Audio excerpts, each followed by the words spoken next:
99 TV ప్రేక్షకులకు నమస్కారం.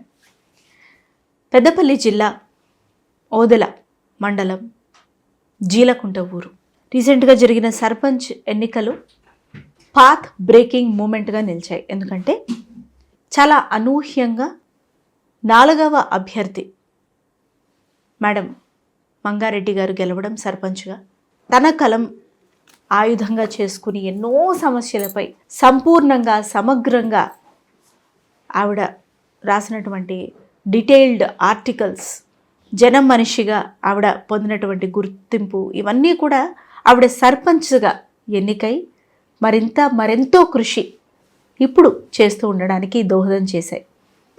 అంతేనా మంగగారు? ఓకే, నమస్కారం మంగగారు.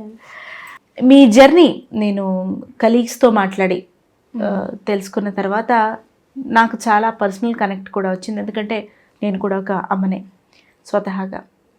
మేడం, అంటే మీరు ఎంఏ పొలిటికల్ సైన్స్ చేశారు, కానీ ఎంఏ పొలిటికల్ సైన్స్ చేసిన వాళ్ళందరూ సామాజిక సేవలోకే రావాలని కూడా ఏమీ లేదు. సో మీరు చదువుకున్నారు, వివాహం జరిగింది. తొలినాళ్లలో ఆ ఊరికి వెళ్ళినప్పుడు అంటే కనీస సౌకర్యాలు కూడా లేకుండా ఆ జర్నీ ఒక్కసారి చెప్పండి, ఎలా ఉండేది ఏంటి?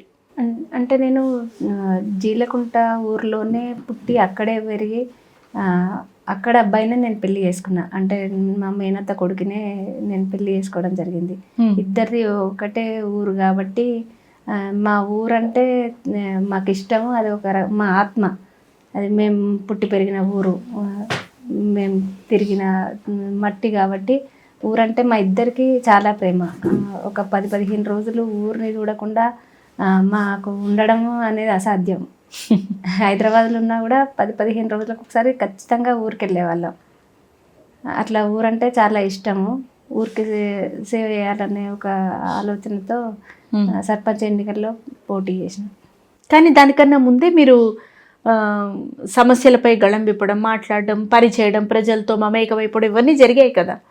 ఆ జర్నీ గురించి చెప్పండి. అంటే చాలా సమస్యలు ఉన్నాయి అండి ఇప్పటి గ్రామాల్లో. నిజంగా ఇప్పటికీ కూడా మనకి స్వాతంత్రం వచ్చి 75-80 సంవత్సరాలు కావస్తుంది.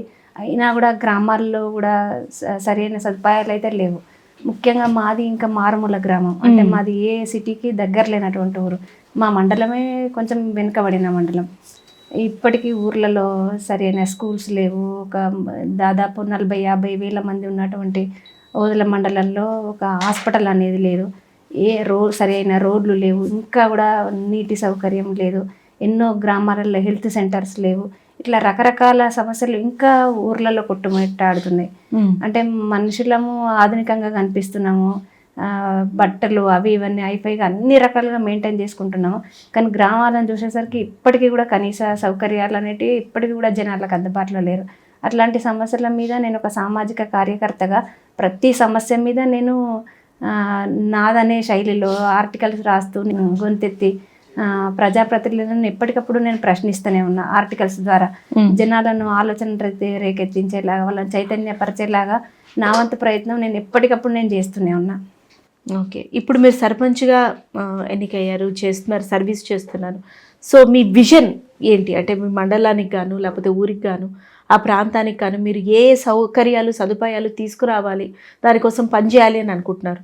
అంటే ముఖ్యంగా నేను ఈ సర్పంచ్ ఎలక్షన్స్ కంటే ముందు జెడ్పీటీసీ, ఎంపీటీసీ ఎలక్షన్స్ అవి ముందు వచ్చినాయి. ఓకే, అయితే నేను జెడ్పీటీసీగా వెళ్ళాలనుకున్నా. జెడ్పీటీసీగా ఎందుకు అని అంటే నేను ఒక బీజేపీ పార్టీ అభ్యర్థిగా జెడ్పీటీసీగా వెళ్ళాలని ముందు అనుకున్నా. ఎందుకంటే ప్రతిపక్ష పార్టీలో ఉంటేనే ప్రజా సమస్యల మీదనైనా కొంచెం పోరాడే అవకాశం ఉంటుంది, ప్రశ్నించే అవకాశం ఉంటుంది. కాబట్టి నేను పార్టీ పరంగా అట్లా ఎన్నుకున్నా. అంటే నాకు బీజేపీ భావజాలం ఒకటి, మోడీ గారి స్ఫూర్తి, అన్ని రకాలుగా బీజేపీ నాకు ఒక కరెక్ట్ ప్లాట్ఫామ్ అని మీరు అనుకున్నారు. ధర్మం కోసం నిలబడాలన్న ఒక ఆలోచనతో నేను ఆ పార్టీని చూజ్ చేసుకున్నాం. అయితే ఈ క్రమంలో ఎలక్షన్స్ పోస్ట్ పోన్ అవ్వడము, మా విలేజర్స్ అంతా సర్పంచ్గానే ఉండాలని చెప్పి అప్పుడు జెడ్పీటీసీగా వెళ్దామని అనుకున్నటువంటి టైంలో చాలామంది ఊరికే మీ అవసరం ఉన్నది, మీరు సర్పంచ్గా ఉండాలని చెప్పి కొంతమంది కోరడం వల్ల నేను సర్పంచ్గా పోటీ చేయడం అనేది జరిగింది. ఇండిపెండెంట్ క్యాండిడేట్గా పోటీ చేశారు కదా, నేను అక్కడ ఆలోచిస్తున్నాను. అంటే బీజేపీ మీద మీకు ఉన్న సదభిప్రాయం చాలా హర్షణీయం, కానీ ఇండిపెండెంట్ క్యాండిడేట్గా పోటీ చేశారు. ఈ జర్నీ ఎలా? అంటే ఇండిపెండెంట్గా పోటీ చేయాలంటే బీజేపీకి ఓట్ బ్యాంక్ లేదు నిజం చెప్పాలి అని అంటే నేను ఫస్ట్ ఆఫ్ ఆల్ నేను పాలిటిక్స్కి వద్దామని అనుకోలే. నేను ఒక సామాజిక కార్యకర్త లాగానే నా వంటి ప్రయత్నం చేద్దాము, సమస్యల మీద పోరాడదాము అని చెప్పి అనుకున్నా. ఎందుకంటే ఇప్పుడున్న వ్యవస్థలో ఈ రాజకీయాలలో ఎంతవరకు సక్సెస్ అవుతాం అనేది ఒక పెద్ద ప్రశ్నార్థకం. ఎందుకంటే సరిగా లేదు, వ్యవస్థ కొంచెము దిగజారిపోయింది. ఒక మహిళగా నేను ఎంతవరకు సక్సెస్ అవుతా అనేది నాకు ఫస్ట్ నుంచి ఇంట్రెస్ట్ లేదు నిజంగా పాలిటిక్స్ కూడా. కానీ నేను చేసే సేవా కార్యక్రమాలు కానీ రాసేటువంటి ఆర్టికల్స్ ఇవన్నీ జనం నేను పాలిటిక్స్కి వస్తా అని చెప్పి నాకు తెలియకుండానే నా మెదడులో ఒక బీజం వేసిండ్రు. అంటే వాళ్ళే ఊహాగానాలు వేసుకొని మాట్లాడుకొని నాకు ఒక లీడర్గా ఒక రకంగా వాళ్ళని ముద్ర వేసిండ్రు. అంటే పాలిటిక్స్కి అరంగేట్రం చేయడానికే ఇవన్నీ చేస్తున్నారు అనే కాన్సెప్ట్ని వాళ్ళు తీసుకొచ్చిండ్రు. అట్లనే అప్పుడు బీజేపీ పార్టీ నన్ను ఒక సమర్థవంత మహిళగా నన్ను గుర్తించింది, నన్ను అప్రోచ్ అయినరు. మీరు పాలిటిక్స్కి వస్తే బాగుంటుంది, మీరు రావాలి అని చెప్పి నిజంగా అంటే పార్టీ నన్ను ఒక రకంగా ఆహ్వానించింది. కానీ నేను అప్పటికి కూడా నేను సందిగ్ధంలో ఉన్నా. ఎందుకంటే నేను ఇక్కడ హైదరాబాద్లో ఒక జాబ్ చేసుకుంటున్నా, ఇవన్నీ ఎందుకులే అన్నట్టు నేను అనుకున్నాను. కానీ సరే మన వంతు ప్రయత్నం చేద్దాము. ప్రతి ఒక్క లీడర్ని అంటే ఏ పని చేయాలన్నా ముందు సమాజాన్ని నడిపించే గురువు నాయకుడే. నాయకుడు కరెక్ట్ ఉంటే చాలా సమస్యలకు పరిష్కారం దొరుకుతుంది. కానీ ఆ లీడర్స్ కరెక్ట్ లేకపోవడం వలన ఇవాళ జనాలు చాలా రకాల ఇబ్బందులు పడుతున్నారు. అంటే ఆ ఫెయిల్యూరు ఎక్కడ అనేది నేను చెప్పలేను, కానీ ఫస్ట్ లీడర్స్ అనేవాళ్ళు కరెక్ట్ ఉంటే ఇన్ని సమస్యలు ఉండవనేది నేను బలంగా చెప్తా దాన్ని. సరే నేనే ఎందుకు, నా కోసం నేను ఇంకెన్ని రోజులు బ్రతకాలి, సరే జనంకు ఉపయోగపడితే పాలిటిక్స్కి వెళ్దామని అప్పుడు డిసైడ్ అయిపోయినా. అట్లా ముందుకు వచ్చిన. అంటే ఒక డీసెంట్ సేవింగ్స్ ఉండి ఒక ప్రయత్నించాలి అనుకున్న మీలాంటి వాళ్ళకి మనలాంటి వాళ్ళకే ఇబ్బంది అవుతున్నాయి. ఈ క్రమంలో ఏమాత్రం అవగాహన లేదు. నేను అదే అనిపించింది నాకు. అంటే మేము అప్పటి వరకు ఆర్థికంగా మాకేం లోటు లేదు. అంటే ఒక్కడే బాబు కాబట్టి అప్పటికప్పుడే ఆయన మా పెళ్ళి అయిన సంవత్సరమే బిజినెస్లోకి వచ్చిండ్రు. మా నాన్నగారు ఇంత ఆర్థిక సహాయం చేసిండ్రు. వ్యవసాయ పరంగా నాన్నగారు కూడా కొంచెం ఆర్థికంగా ఉంది కాబట్టి బిజినెస్ పరంగా మేము నిలదొక్కుకోగలిగినాం. అంతో ఇంత సంపాదించిన ఆస్తులన్నీ బాబు కోసం ఖర్చు పెట్టాల్సిన పరిస్థితి వచ్చింది. బాబుని బ్రతికించుకోవడానికి దాదాపు నేను ఒక 6 నెలలు బంజారా హిల్స్ కేర్ హాస్పిటల్లో ఉన్నాం. దాదాపు 4 months బాబు ఐసీయూలోనే ఉన్నాడు. లక్షలాది రూపాయల బిల్లులు కట్టాల్సి వచ్చేది. అంటే బాబు డెత్ అయ్యేసరికి దాదాపు మేము 1 కోటి పైన ఖర్చు పెట్టుకున్నాం. ఆ టైం వరకు నెలకు 50,000 రూపాయలు డిశ్చార్జ్ అయిన తర్వాత కూడా ఖర్చు పెట్టాల్సి వచ్చేది. ఈ క్రమంలో ఒక్కొక్క ఆస్తులన్నిటినీ కరిగించుకుంటూ అప్పులు వేసుకుంటూ బాబుని బ్రతికించుకోవడానికి ప్రయత్నించినాం. నాకు అదే అనిపించింది, ఇంత ఏమాత్రం ఉన్నా మనమే ఇంత ఇబ్బంది పడుతున్నాం, అసలు ఇంకా బిల్లులు కట్టలేని పేదోళ్ళు ఎంతోమంది ఉంటారు. ఇట్లాంటి వాళ్ళకు కష్టం వస్తే ఏంటిది పరిస్థితి అని. అంటే ఒక్కరు కూడా సహాయపడడానికి ముందుకు రారు, అప్పులు ఇవ్వడానికి ఎవరు ముందుకు రారు, బంధువులు ముందుకు. కష్టం వచ్చిందంటే అందరు దూరం అవుతారు. అవును, ఇట్లా అసలు ఏం స్వచ్ఛంద సంస్థలు పనిచేస్తాయో తెలియదు, ఎవరు సహాయం చేస్తారో తెలియదు, ప్రభుత్వం ఆదుకోదు. ఇప్పుడు ఆరోగ్యశ్రీ అది ఇదని పెడుతున్నారు, కానీ అది కూడా కొందరికే వర్తిస్తాయి. దానిలో 1,00,000 కండిషన్స్ ఉంటాయి. అంటే ఉన్న పలంగా ఆదుకోవడానికి అయితే ఎవరు ముందుకు రారు. ఏ బిల్లుల కోసం ఏ ప్రభుత్వం దగ్గరికైనా నెల తరబడి తిరుగుతూనే తప్ప ఇప్పటికిప్పుడు ఆదుకునే బిల్లు కట్టి ఎమర్జెన్సీగా బ్రతికించుకునే పరిస్థితి అయితే ఏ పేదోడికి కూడా లేదు. ఇప్పుడు లేదు, అప్పుడు లేదు. అట్లాంటి క్రమంలో నేను అనుకున్నా, ఇంకా నాకు వేరే లైఫ్ వద్దు, ఇట్లాంటి వాటి కోసమే నేను పేదల కోసమే నిలబడాలి. అంటే కష్టం ఉన్నోళ్ళే నా బంధువులు, బాధలు ఉన్న వాళ్ళే బంధువులు. నేను ఏదైనా బ్రతికితే వాళ్ళ కోసమే బ్రతకాలని ఆ రోజు డిసైడ్ అయిపోయినా. కానీ అదే మిమ్మల్ని ఇక్కడ దాకా తీసుకొచ్చింది కూడా. మీ ఆలోచన, మీ సంకల్పం, మానసిక సంకల్పమే సర్పంచ్గా మీరు ఎన్నికయ్యేలాగా, అనూహ్యంగా చక్కటి విజయం సాధించేలాగా ముందుకు తీసుకొచ్చాయి. అయితే మీరు ఇప్పుడు అంటే బీజేపీ ప్రస్తావన ఇంతకుముందు కూడా వచ్చింది కాబట్టి పార్టీలో మమేకమయ్యే ఆలోచనలు మీకు ఏమైనా ఉన్నాయా? అండ్ ఆ పార్టీ యొక్క ఉద్దేశాలు మిమ్మల్ని ఏ విధంగా ప్రభావితం చేస్తున్నాయి? అండ్ ఫ్యూచర్లో మీకు ఉన్నటువంటి అంటే ఏం చేయాలనుకుంటున్నారు ఖచ్చితంగా ప్రజల కోసం ఏంటి అనేది మాకు అంటే చెప్తారా? నా గ్రామంలో అంటే పార్టీల పరంగా పక్కన పెడితేనండి, గ్రామంలో చాలా సమస్యలు ఉన్నాయి. ఇప్పటికీ మా స్కూల్లో మా ఊర్లో సరైన స్కూల్ లేదు. చిన్న చిన్న పిల్లలు ఇప్పటికీ నేల మీద కూర్చుంటున్నారు. మొన్నటి దాకా అసలు బడి పరిస్థితి బాగాలేదు. అంటే శిథిలావస్థలో ఉన్న బడిని మేమే ముందుండి మా కుటుంబమే అందరి విరాళాలు అడిగి ఒక కూలిపోయేటువంటి బడిని నిలబెట్టినాము. ఇప్పటికీ సరైన గ్రామంలో సీసీ రోడ్లు సరిగా లేవు, నీటి సౌకర్యం సరైన అన్ని వాడలకు నీళ్ళ సౌకర్యం సరిగా లేదు. అనేక రకాలుగా ఈ సమస్యలు ఉన్నాయి. మా ఊరు ఎక్కడో ఉంటుంది, మా వాళ్ళందరి పొలాలు దూరంలో ఉంటాయి, ఆ పొలాలలోకి వెళ్ళడానికి దారులు సరిగా లేవు. ఇట్లాంటి చాలా సమస్యలు ఉన్నాయి. అంటే ఇవన్నీ పెద్ద సవాలే. కానీ ఇన్ని సంవత్సరాలు అయింది. అంటే మా ఊరు పుట్కపల్లి అనే గ్రామంతో అనుసంధానమై ఉండే. గ్రామ పంచాయతీ విడిపోయి 30 years అయింది.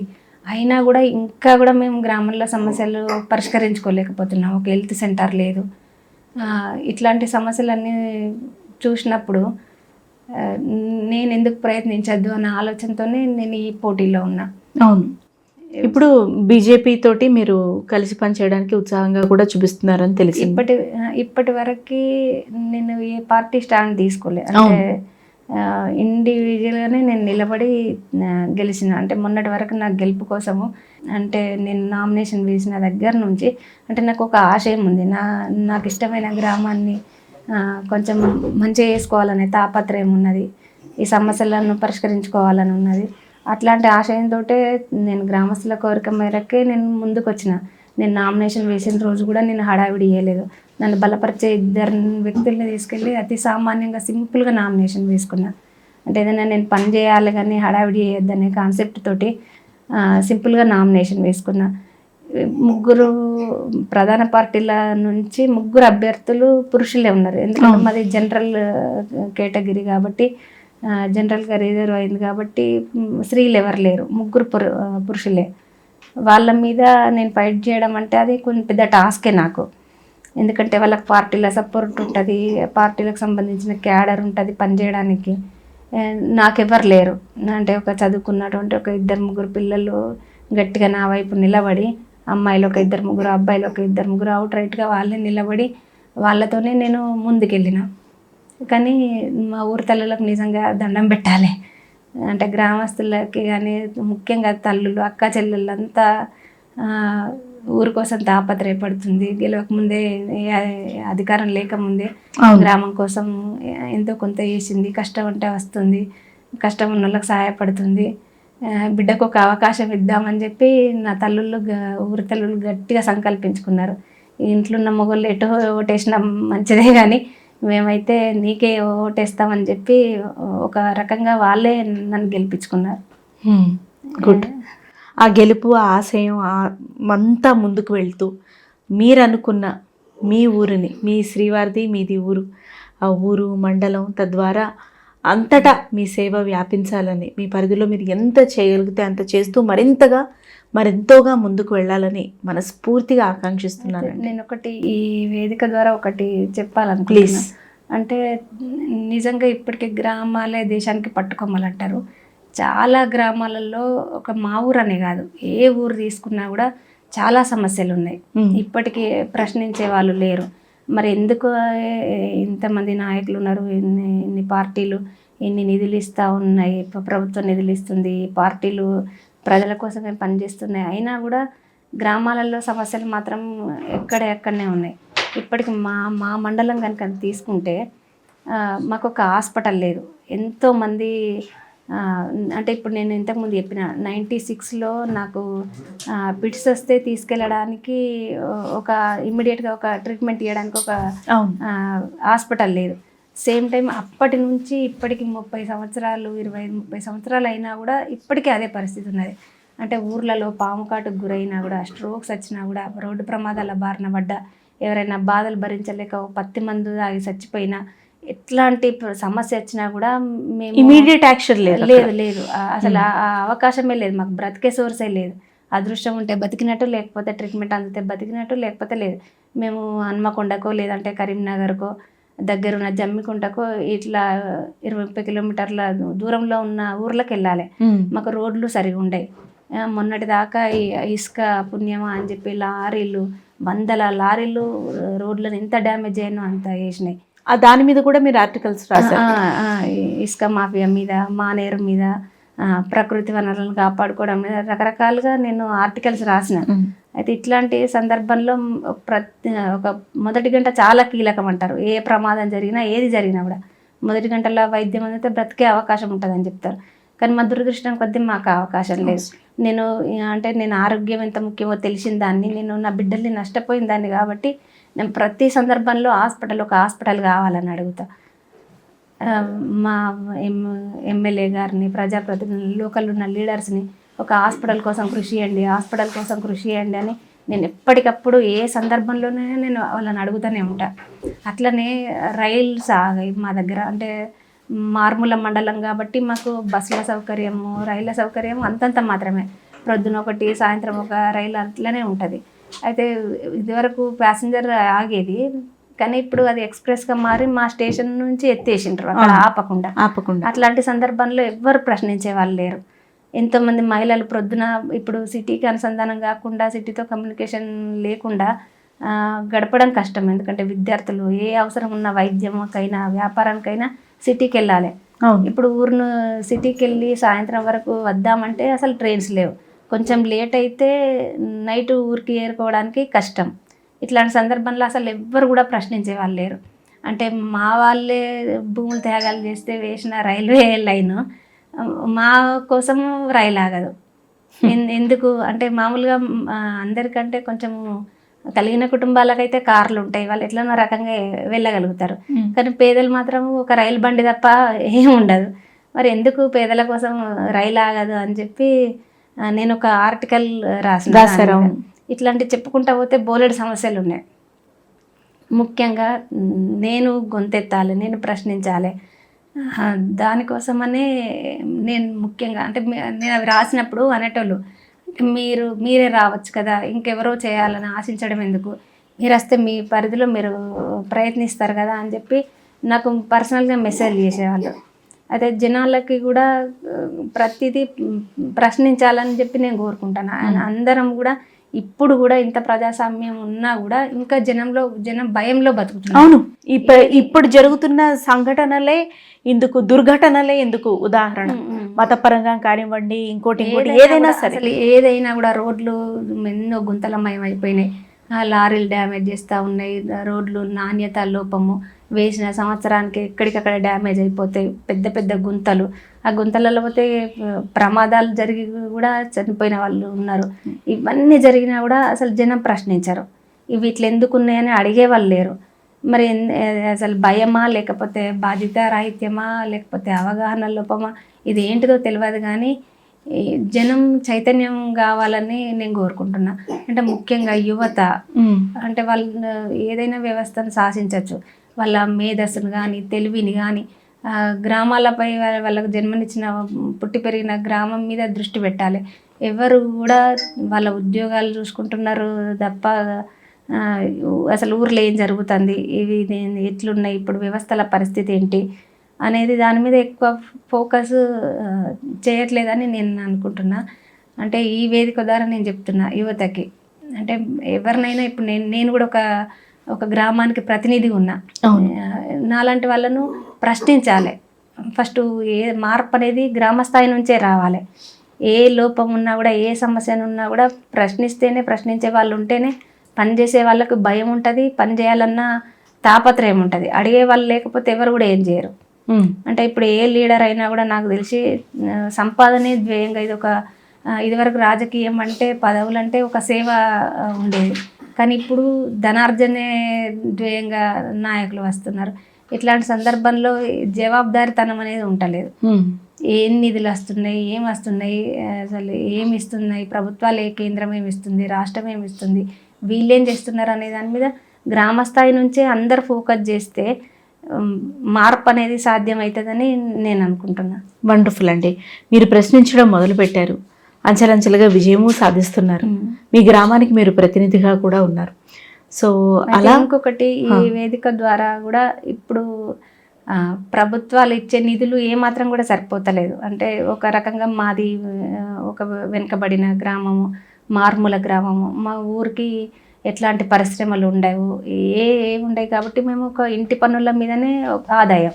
మా ఊరికి ఇంకా వేరే ఆదాయం ఏం లేదు. ఏమి ఇచ్చినా కూడా మాకు ప్రభుత్వాల నుంచి వచ్చే నిధుల మీదనే మేము ఆధారపడాలి. అట్లాంటి క్రమంలో మేము ఏమన్నా చేసుకోవాలన్నా కూడా ఈ వీధి దీపాలకి, ఈ స్వచ్ఛగ్రామకు తెచ్చి పరిశుభ్రతకి, ఇట్లాంటి చిన్న చిన్న వాటికే ఇచ్చే నిధులు సరిపోతున్నాయి తప్ప ఇంకా మేము ముందుకెళ్ళాలంటే అవి సరిపోతలేమో అని నేను అనుకుంటున్నా. ఇప్పుడు ఎంతోమంది ఎన్ఆర్ఐస్ ఉన్నారు, ప్రతి గ్రామం నుంచి ఉద్యోగాలు చేసుకుంటున్నారు. అన్ని రకాలుగా ప్రతి ఊరు నుంచి ఆర్థికంగా ఎంతో కొంత నిలదొక్కుని ఉన్నారు. ప్రతి ఊర్లో ప్రతి పౌరుడు బాధ్యత ఉన్న వ్యక్తి కూడా ఆర్థికంగా స్థితిపరులైన వాళ్ళంతా కూడా గ్రామానికి ఎంతో కొంత సర్వీస్ ఇవ్వాలి. అంటే వాళ్ళ సలహాలే కావచ్చు, ఆర్థికంగా వాళ్ళు చేయగలిగినంత. ఇప్పుడు ఎన్ఆర్ఐస్ కూడా ఎన్నో రకాల సంస్థలు ఉన్నాయి. ఇప్పుడు జీటీఏ అని, టీటీఏ అని, ఈ తాన్ అని, ఇట్లాంటి వాళ్ళు గ్రామాల మీద ఫోకస్ చేసి ఎంతో కొంత గ్రామాభివృద్ధికి తోడ్పడితే మాకు కూడా కొంచెం సహాయంగా ఉంటుంది, ప్రజలకు మేలు చేసిన వాళ్ళు అవుతారు. కాబట్టి నేను ఒక మంచి ఆశయంతో వచ్చిన, నా గ్రామం పరిధిలో సమస్యలు పరిష్కరించుకోవడానికి, గ్రామాభివృద్ధికి అంకిత భావంతో పనిచేయడానికి ఒక తపనతో వచ్చిన. నేను ఒక ఆడబిడ్డగా అందరినీ ఈ వేదిక ద్వారా అభ్యర్థిస్తున్నా, ఎవరైనా గ్రామాన్ని దత్తత తీసుకునే వాళ్ళు ఉన్నా కూడా, ఆర్థికంగా చేయూతనిచ్చే వాళ్ళు ఎవరున్నా కూడా మేము మనస్ఫూర్తిగా నేను స్వాగతిస్తున్నా, అభ్యర్థిస్తున్నా. మా గుడికై అంటే మేము ఒక గుడి కట్టుకోవాలనుకుంటున్నాం. మా ఊరి ప్రజల కళ, ఒక ఊరిలో ఒక రామాలయం నిర్మించుకోవాలని. ఆ గుడికి సహాయపడిన, బడికి సహాయపడిన, రైతన్నలను ఆదుకున్న, మా ఊరి యువతకి ఉద్యోగ అవకాశాలు ఏమన్నా ఉన్నా కూడా, ఉపాధి అవకాశాలు, ఉద్యోగం ఏది ఉన్నా కూడా మీరు ఏ రకంగా సహాయపడినా మీ సహాయాన్ని మేము స్వాగతిస్తున్నాం.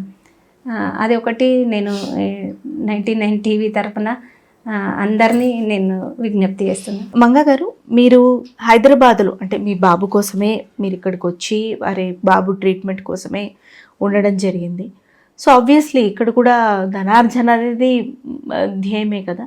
సో మీకు ఊరి పట్ల ఎంత ప్రేమ, అనురాగం ఉన్నా, అక్కడ కలిగిన కుటుంబంలో అక్కడ సఫిషియెంట్గా మీకు థింగ్స్ ఉన్నా, ఇక్కడ మీరు పర్సనల్గా బాబును బతికించుకోవడం కోసం ఇక్కడ ఉండి ఒక సాధారణ జీవితం, ఒక ఛానల్లో మీరు పనిచేసిన సందర్భం కూడా ఉంది. కొన్ని సంవత్సరాలు మీరు పనిచేశారు. అంటే ఒక ప్రజాప్రతినిధిగా ఉంటూ మళ్ళీ సాధారణ జీవితం గడుపుతూ, ఈ జర్నీ గురించి చెప్పండి.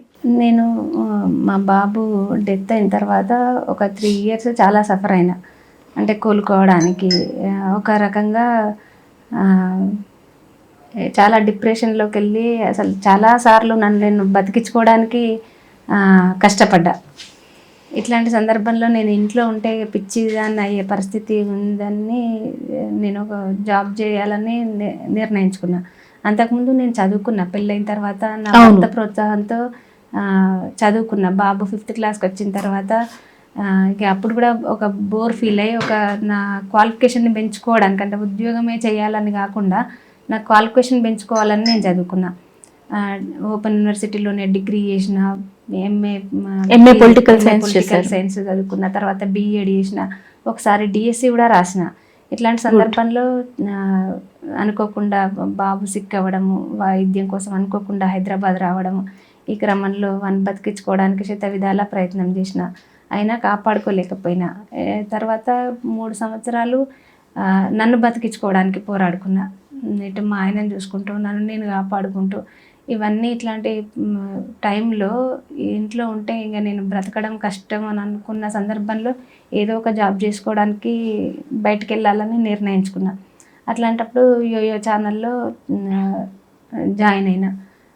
ఆ ఉద్యోగం నాకు కాన్ఫిడెన్స్ని ఇచ్చింది. అంటే అంతకుముందు నాకు నిజంగా కూడా మా బాబు సిక్ అయ్యే వరకు నా లైఫ్ వేరు, తర్వాత నా లైఫ్ వేరు. అప్పుడు నాకు ఏం తెలియదు. అండ్ ఓన్లీ నా కుటుంబము, నా బంధువులు, నా ఫ్రెండ్స్, ఇవి తప్ప బయట ప్రపంచం నాకు తెలియదు. అంటే అందరూ నాలానే సంతోషంగా సుఖంగా ఉంటాంటారు అనుకున్నా. అంటే సమాజంలో ఇన్ని సమస్యలు ఉన్నాయి, అట్లా వైద్యం అందక ఇంతమంది ఇబ్బంది పడుతున్నారు, పేదరికంతో ఇంతమంది ఇబ్బంది పడుతున్నారు, సౌకర్యాల లేమితోటి ఇంతమంది కష్టపడుతున్నారు అని చెప్పి నాకు ఏమాత్రం అవగాహన లేదు. నేను సమాజం మీద ఫోకస్ చేయలే. నా కుటుంబం, నా సంతోషము, నా సుఖము, ఇవి మాత్రమే నాకు తెలుసు. తర్వాత బాబు సిక్ అయిపోయిన తర్వాత అసలు నా జీవితంలో నేను చాలా నేర్చుకున్నా. అసలు లైఫ్ అంటే ఏంటిది అనేది అప్పుడే అర్థమైంది నాకు. తర్వాత ఈ జాబ్ చేసే క్రమంలో అంటే నేను అప్పటి వరకు ఒక గృహిణిగా ఉన్నా. జాబ్ నేను చేయగలుగుతానా అనే అనుమానంతో వచ్చిన. అంటే నాకు అంత పేషెన్సీ ఉందా, నేను అంత కష్టపడే స్వభావం నా దగ్గర ఉందా, నేను జాబ్ చేయడానికి నేను చేయగలుగుతాను, ఆ స్కిల్ నా దగ్గర ఉందా అని చెప్పి చాలా డౌట్స్ తోటే నేను బయటకు వచ్చిన. కానీ ప్రయత్నం అయితే చేద్దాము అని చెప్పి బయటకు వచ్చిన. కానీ నా జాబ్ నాకు చాలా కాన్ఫిడెన్స్ని ఇచ్చింది.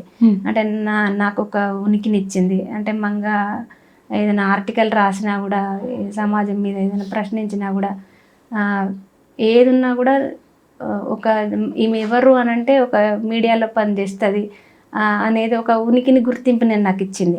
ఒక రకంగా గౌరవాన్ని ఇచ్చింది. అంటే నాకు వాళ్ళు ఎంత వేతనం ఇస్తున్నారు అనేది కాదు, అంటే అది నాకు ఏమిచ్చింది అనేది, యోయో టీవీ ఏమిచ్చింది అని నన్ను అడిగితే నాకు ధైర్యాన్ని ఇచ్చింది, నాలో ఆత్మవిశ్వాసాన్ని నింపింది, నాకు గౌరవాన్ని ఇచ్చింది, సొసైటీలో నాకు ఒక గుర్తింపునిచ్చిందని నేను చెప్తా. అంటే ఎవ్వరు కూడా మహిళలు ఏదైనా బయటికి రావాలనంటే, ఇప్పుడు రాజకీయంగా రావాలన్నా, ఉద్యోగం చేయాలన్నా కూడా చాలామంది ఆలోచిస్తారు బయటికి పంపించాలంటే. అవును. నేను ఒక 40 years ఉన్న ఆ టైంలో ఒక ఉద్యోగం కోసం బయటకు వచ్చిన. అంటే నా ఛానల్ వాళ్ళు కూడా, ఎండి మల్లారెడ్డి సార్ కానీ మాకు దూరపు బంధువు, వారు ఏమి కూడా నువ్వు ఏం చేస్తావు అని కూడా ఏం ఆలోచించలే. నాకు క్వాలిఫికేషన్ ఉంది, నేను చేయగలుగుతా అని నమ్మి, సరే నువ్వు జాయిన్గా, నీకు నచ్చిన పని చెయ్యి, ఇన్ని డిపార్ట్మెంట్స్ ఉన్నాయి, నువ్వు ఏదో ఒక డిపార్ట్మెంట్ ఎన్నుకొని నీకు నచ్చిన పని చెయ్యి అని చెప్పి నన్ను ప్రోత్సహించిండ్రు. నిన్న ఒక దగ్గర జాబ్ చేస్తున్నా అన్న ఫీల్ లేదు. అంటే నా ఛానల్లో నేను చేస్తున్నా అనే పూర్తి స్వేచ్ఛను నాకు ఇచ్చిండ్రు. వారికి కూడా నిజంగా ఈ వేదిక ద్వారా నేను ధన్యవాదాలు తెలిపాలి. ఇట్లాంటి క్రమంలో నా జర్నీ స్టార్ట్ అయింది. నేను ఇక్కడ ఒక క్రేజీ ఫీల్డ్లో, అంటే మీకు తెలుసు మీడియాలో పనిచేస్తున్నారు, ఇది ఎంత క్రేజీ రంగమో మీకు తెలుసు. ఇట్లాంటి క్రేజీ ఫీల్డ్లో జాబ్ చేసే నేను ఈ జాబ్ వదులుకోవడం కూడా నాకు కొంచెం సంఘర్షణే. అంటే నాదనే ఒక కుటుంబము, అందరూ ఆప్యాయంగా చూసే అన్నదమ్ములు, అక్క చెల్లెళ్ళు, వీళ్ళందరినీ వదిలేసి ఇది ఒక ఊరు ఒక పక్క, జాబ్ ఒక పక్క, ఇవి రెండు ఏంటిది అనే సంఘర్షణ, ఇది వదులుకోవాలా అటు వెళ్ళాలా అనేది కూడా కొంచెం నేను ఇబ్బంది పడ్డా. కానీ ఫైనల్గా నా ఊరే నాకు ఇంపార్టెంట్ అని, అంటే ఇక్కడ హైదరాబాద్ జీవితం గురించి కూడా మీకు తెలుసు, ఇక్కడ అన్ని సౌకర్యాలు ఉంటాయి, సుఖమైన జీవితం. మళ్ళీ నాకు బాగా నచ్చిన ఇల్లు, ఎందుకంటే నా కొడుకు ఉన్నప్పుడు గడిపిన చివరి రోజులు ఆ ఇంట్లో, మా ఇల్లు నా ప్రతి కష్టం సుఖం అన్నీ చూసింది. అట్లాంటి ఇల్లును వదిలేసి వెళ్ళడం, మళ్ళీ మీరు ఊరికి వెళ్ళి ఉండటం, ఈ కంఫర్ట్ లైఫ్ వదులుకొని, ఇది కంఫర్ట్ ఒకటి, సెంటిమెంట్ ఒకటి, అన్నీ. అంటే ఊర్లో కొంచెం సౌకర్యాల కొరత ఉంటది. ఇప్పటి వరకు నేను మీకు చెప్పినట్టు ఏవి ఇక్కడ ఇంట్లో ఉంటే కాలు బయటికి పెట్టాల్సిన పరిస్థితి ఉండదు. ఊర్లో ఆ అరకొర సౌకర్యాలు ఉన్న ఇల్లే ఉంటుంది, అన్ని రకాలుగా ఇబ్బందే ఉంటుంది. అయినా కూడా నా ఊరు మీద ఉన్న ఇష్టంతో అది ఏదైనా నేను ఓర్చుకుంటా, అన్నీ నా వాళ్ళ కోసం నేను భరిస్తా, నా ఊరికి నా శక్తి మేరకు నేను చేయగలుగుతా అన్న కాన్సెప్ట్ తోటే నేను వెళ్ళిన. ఎందుకంటే నాకంటూ మనం మళ్ళీ ఇంకో జన్మ ఎత్తుతామో లేదో తెలియదు, మళ్ళీ ఎత్తినా కూడా ఆ ఊర్లో పుడతానో లేదో తెలియదు. నా ఊరి రుణం నేను తీర్చుకోవాలి, వాళ్ళకు సేవ చేయాలి అంటే నేను ఒక మంచి ఆశయంతో వచ్చిన, అంకిత భావంతో పనిచేయాలి, ఒక కసితో పనిచేయాలి, ఈ సమస్యలన్నీ నేను నా పరిధిలో నేను పరిష్కరించుకోవాలి, గ్రామాభివృద్ధికి నేను సాయశక్తిలో నేను కృషి చేయాలన్న కాన్సెప్ట్ తోటే వచ్చిన. కానీ సిస్టమ్ నాకు ఎంతవరకు కోఆపరేట్ చేస్తుంది, ప్రభుత్వాలు ఎంతవరకు నిధులు ఇస్తాయి, ఏం చేస్తాము అనేది ఇక అది దేవుడికి ఎరక. కానీ నాకైతే ఏమీ ఆశించకుండా నిస్వార్థంగా నా గ్రామ ప్రజలకు సేవ చేయడానికే నేను నాకు నచ్చిన జాబును వదిలేసి, నచ్చిన ఇంటిని వదిలేసి, ఈ హైదరాబాద్ జీవితాన్ని వదిలేసి నేను ఒక గ్రామంలో ఉండడానికి అన్ని రకాలుగా సిద్ధపడే నేను ముందుకెళ్ళిన. అవును, అందుకే మీరు గెలిచారు సర్పంచ్గా. అంటే ముందు ఒక అడుగు వేశారు. ఇది ఎన్నో అడుగులకి, ఎన్నో విజయాలకి నాంది కావాలని మనస్ఫూర్తిగా కోరుకుంటున్నాను. నేను అంటే ఇప్పుడున్న పరిస్థితులలో ఒక సర్పంచ్ అనే కాదు, ఇప్పుడున్న రాజకీయ వ్యవస్థలో ఒక సర్పంచ్ అనే కాదు, ఏ పదవికి పోటీ చేసినా కూడా గెలుపు అనేది చాలా కష్టం, ఈజీగా రాదు. అంటే అభ్యర్థులందరూ ఒక యుద్ధం చేసినట్టు చేయాలి, అదొక పోరాటమే. కానీ ఎందుకనో నేను నామినేషన్ వేసిన మొదటి రోజు నుంచి కూడా నాకు ఎప్పుడు కూడా గెలుపు అవకాశమే నాకు ఉండే. అంటే నా మనసుకు అనిపించింది నేను ఓడిపోను, నేను తప్పకుండా నా ప్రజలు నన్ను ఆశీర్వదిస్తారు, నా గ్రామస్తుల ఆశీర్వాదం నాకు ఉంటుంది, సపోర్ట్ ఉంటుంది అన్న నమ్మకంతో పోయినా. అది ఎందుకో నాకు తెలియదు, కానీ డే 1 నుంచి నేను పోటీ చేస్తా, ఈ సర్పంచ్ బరిలో నేను ఉంటా అని నా మనసు కనిపించిన క్షణం నుంచి నాకు ఓటమి భయం ఎప్పుడు లేదు. ఏ రోజు కూడా నేను ఓడిపోతానేమో, నేను రిస్క్ చేస్తున్నానేమో, నేను నష్టపోతానేమో, నా కాన్ఫిడెన్స్ ఇప్పటి వరకు నేను జీవితంలో పోరాడుకుంటా వచ్చిన కాన్ఫిడెన్స్ మళ్ళీ దెబ్బతింటుందేమో, మళ్ళీ నేను డిప్రెషన్లోకి వెళ్ళిపోతామనే ఆలోచన నాకు ఎప్పుడు రాలే. ఎందుకంటే నా ఊరు వాళ్ళు నన్ను అర్థం చేసుకుంటారు. అంటే నా ఊరే నా కుటుంబం అనుకుంటున్నా, నా ఊరు బిడ్డలే నా బిడ్డలు అనుకుంటున్నా. ఇవన్నీ పబ్లిక్ అర్థం చేసుకుంటారు, నన్ను ఆశీర్వదిస్తారు అన్న నమ్మకంతో నేను వెళ్ళిన. నాకు గెలుపు కష్టంగా ఏం కాలే, చాలా సింపుల్గానే వచ్చింది. ఎందుకంటే నేను ఊరిలో ఉండను ఎప్పుడు కూడా, ప్రతి 10-15 రోజులకు ఒకసారి వెళ్ళినా కూడా నా ఊరంటే నాకు ప్రేమ. ప్రతి ఒక్కరి కష్టసుఖంలో నేను ఉంటా, ఎవరి ఇంట్లో శుభకార్యం వెళ్ళినా నేను ఉంటా. ఒక ఊరు ఆడబిడ్డగా అందరు తల్లో నాలుకలాగా ఉంటా. కానీ ఎలక్షన్స్కి వచ్చేసరికి వీళ్ళు నాన్ లోకల్ అనేది ఒకటి తీసుకొస్తారు. అవును, అంటే మేము ఊరిలో ఉంటాము, వాళ్ళు ఎక్కడనో ఉంటారు అనేది ముందు తీసుకొచ్చిండ్రు. అట్లనే జరిగింది కూడా. అయితే నేను చెప్పిన ఈ ఊరు నాది, ఇక్కడ నేను మీ మధ్య పుట్టి పెరిగిన దాన్ని, నాకు ఈ ఊరంటే ప్రేమ ఉన్నది, ఈ ఊరు నా ఆత్మ అని చెప్పి అన్ని రకాలుగా చెప్పి అందరినీ ఒప్పించి ఈరోజు ఎన్నుకోబడ్డా. వెరీ నైస్ అండి. మీ జర్నీ నిజంగా చాలా మంది మహిళలకి ఇన్స్పిరేషన్. మీరు ఇదే ఆశయంతో మరెంతో ముందుకెళ్ళాలని కోరుకుంటున్నాను. మహిళలు కూడా అంటే ఇప్పుడు రిజర్వేషన్స్ పరంగా మహిళలకు అవకాశాలు వస్తున్నాయి, కానీ చదువుకున్నటువంటి అమ్మాయిలు ఎంతో మంది ఉంటున్నారు. ఇప్పుడు అసలు చదువుకోని వాళ్ళు అంటూ ఎవరు లేరు. ప్రతి మహిళ ఇప్పుడు అన్ని రంగాల్లో దూసుకుపోతాంటారు. కానీ రాజకీయంగా వచ్చేసరికి ఎందుకని మహిళా అభ్యర్థులు కరువైతాంటారు. నిజానికి ఎక్కడ ఉన్నా కూడా మహిళలకు అవకాశం వచ్చినా కూడా వాళ్ళ భర్తలే పోటీ చేస్తున్నారు. అంటే మహిళలను పెట్టుకొని వాళ్ళే రాజకీయం చేస్తున్నారు తప్ప ఒక సమాజాన్ని ప్రభావితం చేయగలిగే పరిస్థితుల్లో మహిళలు ఉండలేరు. అంటే ఏది రిజర్వేషన్స్ లేడీకి వచ్చినా, జెంట్స్కి వచ్చినా, ఏది జనరల్ వచ్చినా కూడా వాళ్ళే అభ్యర్థులు. మహిళకు వచ్చిన వాళ్ళే, పురుషులకు వచ్చిన వాళ్ళే అన్నట్టు అధికారం ఏమో భార్యలది అవుతుంది, పెత్తనం ఏమో భర్తన అవుతుంది. అంటే నేను ఒక మహిళగా నేను నిలబడ్డది కూడా అందుకే. అది ఒక సందేశం పోవాలి. అంటే ఒక జనరల్ లేడీ అయితే ఎవరైనా నిలబడతారు, ఎవరైతే సర్పంచులు రాజకీయాలలో ఉంటారో, పోటీలు ఏ పదవులకు ఏ అవకాశం వచ్చినా పోటీ చేయాలని అనుకుంటారో వాళ్ళే ఉంటారు. కొత్త వాళ్ళు అయితే ఎవరు రారు. రాజకీయంగా ముందుకు రావడానికి ఎవరు కూడా ఇంట్రెస్ట్ చూపెడతలేరు. ఎందుకంటే ఇది డబ్బుతో కూడుకున్నది అని చెప్పి జనాలు భావిస్తున్న సందర్భంలో ఎవరికైనా లేడీ అయినా జనరల్ అయినా కూడా ఏదైనా కూడా ఒక మహిళగా నేను ముందుకు రావాలి. మహిళలకు స్ఫూర్తి ఉండాలి, ముఖ్యంగా యువతకు స్ఫూర్తి ఉండాలి. అన్ని రకాలుగా నేను గెలిచినా ఓడినా కూడా ఏ రకంగానైనా నా పోరాటము, నా జీవితమే కానీ, నా ఈ ఎన్నికల్లో నేను నిలదొక్కున్న విధానమే కానీ, నా గెలిపే కానీ అది స్ఫూర్తిదాయకంగా ఉండాలని చెప్పి నేను కోరుకున్నా. అది జరిగింది. వండర్ఫుల్. మళ్ళీ ఇంకొకటి, నేను ఇప్పుడు గెలవడము నాకు ఆనందాన్ని ఇయ్యలే. నేను అది ఆశించిందే కాబట్టి పెద్ద ఎగ్జైటింగ్గా నాకేమనిపించలే. నా వైపు విజయావకాశం ఉంది, అన్నీ నాకే అనుకూలంగా వచ్చినా కూడా నా మొహంలో ఎట్లాంటి ఎక్స్ప్రెషన్స్ లేవు. ఎందుకంటే నా విజయం నాకు ముందే తెలుసు, నాకు నా మనసు చెప్పింది. నాకు అది ఏం అనిపించలే. అంటే తర్వాత గెలిచిన తర్వాత నాకు ఎప్పుడైనా కూడా నేను ఇప్పుడు గెలవడం కాదు, 5 సంవత్సరాల తర్వాత నేను ప్రజల హృదయాలను గెలుచుకొని వెళ్ళాలి. నాకంటూ ఇప్పుడు గెలవడం గొప్ప విషయం కాదు, 5 సంవత్సరాల తర్వాత నీరాజనం పట్టాలి.